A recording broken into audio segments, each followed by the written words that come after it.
د ناسا د پلانونو په اړه په یو وروستي خبري کانفرنس کې چې سپوږمۍ ته فضانوردان ولیږل شي، د ناسا رئیس بل نیلسن ویل په دې فضایي پروګرام کې د امریکا د فضایي ماموریت اداره یوازې نه وه. دا یوه تجارتي او نړیواله ملګرتیا او شراکت دی. په فضایي تړون کې د نړۍ تر 500 ډیر هیوادونه غړیتوب لري او د ناسا اداره وایي چې دا مشترک اصول دي چې بشري پلټنې زیاتوي او د ځمکې له مداره بیروني جهان نه ګټه واخلو. چین چې اوس د ناسا او د دغه ادارې د نړیوالو همکارانو سیال دی، فضایي تړون لاسلیک کړی نه دی او په پام کې لري چې تر 2030 میلادي کاله پورې خپله عمله سپوږمۍ کې ښکته کړي.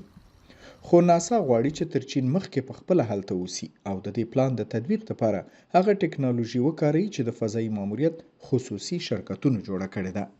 موږ غواړو د سپیس ایکس شرکت د دریم ارتمیس فضایي ماموریت یوه سفینه ولېږدوي. په 4م فضایي ماموریت کې سپیس ایکس خپل مسؤلیت لري او د 5م ارتمیس ماموریت مشرۍ به د بلو اورګن شرکت سره وي. سپوږمۍ ته د تللو لپاره تر 2026 میلادي کاله هیڅ پلان نشته. په دې موده کې به د ارتمیس 2م ماموریت یوه عمله د ځمکې مدار ته لاړه شي، خو سپوږمۍ کې د کوزیدو پلان نه لري. فضانورد ریډ وایسمن د همدې ماموریت مشر دی. زما په نظر له دا ډول اړیکو څرګندېږي چې د ناسا ماموریت به تمویل شي. ناسا غواړي په 2022 کال کې د سپوږمۍ جنوبي ساحې ته فضانوردان ولیږي که د دریم ماموریت په وخت کې کانګل یا اوبه پیدا کړي. نیلسن وی د سپیس ایکس شرکت بنسټ ایښودونکی ایلن ماسک تجربوي ازمویل شوي فضایي راکټونه او بیړۍ کولی شي په دې ماموریت کې کومک وکړي.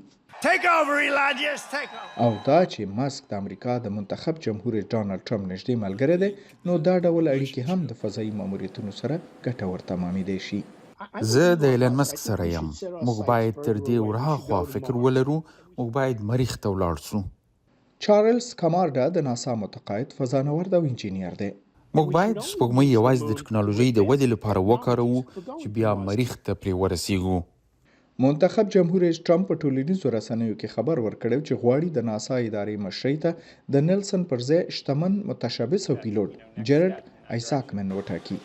ایساکمن په 2021 او 2024 کال کې د سپیس ایکس شرکت په ډراګون سفینه کې د ځمکې مدار ته تللی او لومړنی تجارتي فضانورد دی چې د سفینې بهر یې په خلا کې ماموریت کړی.